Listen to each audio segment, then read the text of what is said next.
Esto te despierta. Te levantas con ganas de entrenar, de ir a trabajar.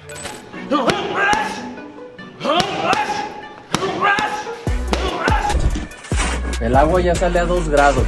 Ya sale a 2 grados el agua, pero si nos hace falta hielo, pues yo creo que no hay que preocuparse mucho.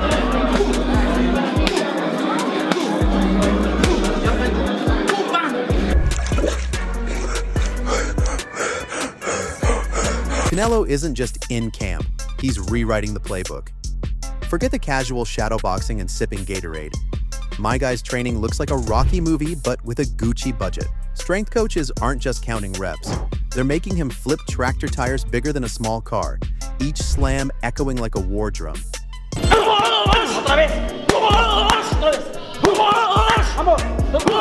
Then comes the ice baths, but not the spa kind. No scented candles, no luxury fluff. Just Canelo plunging into freezing water like he's baptizing his body in straight-up pain, eyes locked, mind sharper than a guillotine. While most of us would scream for a towel, he's plotting, scheming, thinking 3 moves ahead like Bud's next rib is already on the line. At 168 pounds, Canelo doesn't train to survive. He trains to annihilate. While Bud's out in the mountains making gravity itself feel heavy, Canelo's back home sparring like he's cashing checks per knockout. I could compare like with the Canelo, yeah? He put all his energy, all his power on single. Every jab, every uppercut, every slip of the head is deliberate. A calculated message. This isn't casual work. This is built different energy. And those brutal ice baths, they're not recovery, they're mental warfare. You can read a fighter's mind by how long he can sit in that freezing water without flinching. Canelo doesn't just endure it. He thrives in it, turning pain into a weapon, sharpening his mind while everyone else is shivering. Then, just when we're picturing Canelo frozen in that icy crucible, Roy Jones Jr. steps in like the OG uncle at the family barbecue, dropping wisdom bombs that make everyone pause. He reminds us that size and power only get you so far. Canelo fights the absolute correct fight that he can fight, the only correct fight that he can fight. He does have a chance, and I think he could be victorious. Greatness isn't measured in inches or pounds. It's in skill, IQ, and heart. That's a subtle shot at Bud's camp. Yeah, he's slick, but brains and precision can flip any script. Canelo's camp is a fusion of raw strength, calculated violence, and mental dominance, while Crawford has to rely on cunning, agility, and instinct. It's not just a fight, it's a chess match, a war of preparation, and a test of who can handle the heat when the lights go down.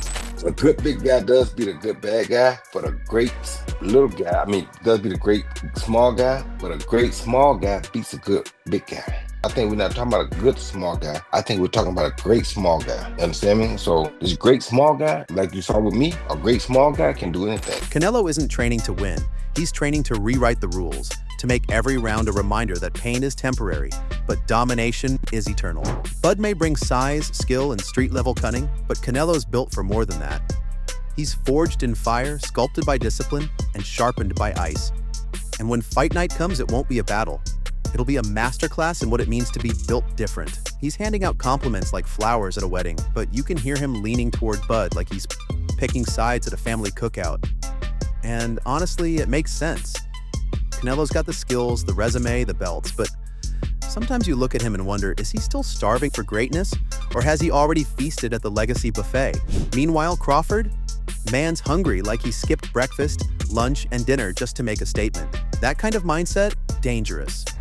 Roy basically told us, a man with nothing to prove is scary, but a man who still feels overlooked, that's nightmare fuel. So here's the real question. Does Canelo walk in like the king of the castle? Or does Bud kick the door down like he's tired of waiting for his crown? And let's be real.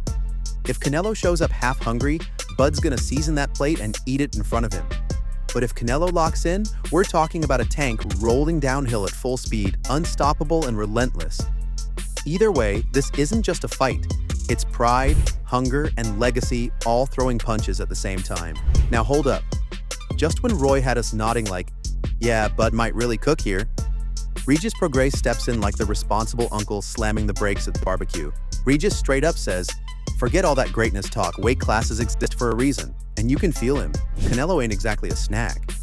That man looks like he eats steel for breakfast and bench presses refrigerators for fun. Regis is staring at Bud like, bro, this isn't chess.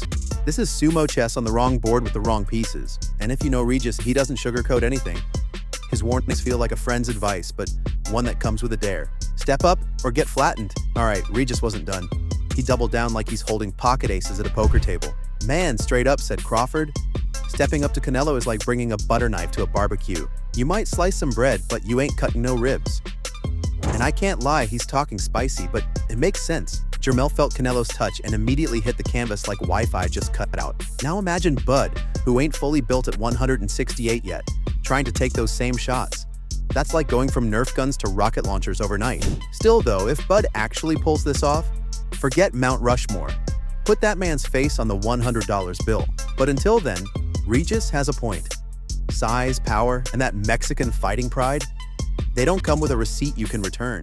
First, we got Roy Jones Jr., smooth and slick, dropping wisdom like the OG uncle who's been through every war in the ring. He reminds us, Crawford's skills are top tier, but Canelo's greatness isn't just hype.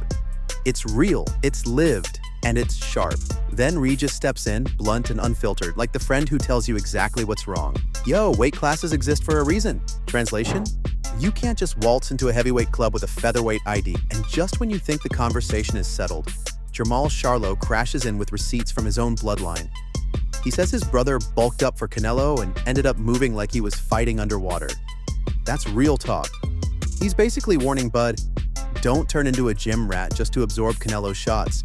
Stick to what makes you dangerous and don't lose the magic in the process. This trifecta of opinions, Roy, Regis, Charlo, creates a perfect storm of hype, warnings, and respect. It's a reminder that this fight isn't just about belts or money. It's about timing, skill, size, and mindset. If Bud underestimates the risk or overestimates the bulk, he could be toast. But if he adapts, stays hungry, and keeps his tools sharp, Canelo's legacy is stacked, his skills sharp as a dagger. Bud's hunger is relentless, his ambition raw. And everyone weighing in, Roy, Regis, the fans, they're all trying to predict which force will break first. This fight isn't just a clash of fists, it's a collision of mindsets, hunger, and raw willpower. One misstep, one flinch, and the narrative changes forever. Charlo didn't hold back. He said straight up, bulking made his brother slower, reflexes dipped, and he didn't feel like the same fighter who used to style on Tony Harrison. And he's warning that if Crawford tries that same move at 168, he might not be the Crawford who iced Gamboa or steamrolled dudes at welterweight. At that weight, Bud might not even look like Bud. It's a war of legacies, a test of heart, and a masterclass in what it means to be built different. Drop your thoughts in the comments, smash that like button, and subscribe for more fire content. One thing's certain, boxing will never look the same again, and we're all lucky enough to witness history being written in real time.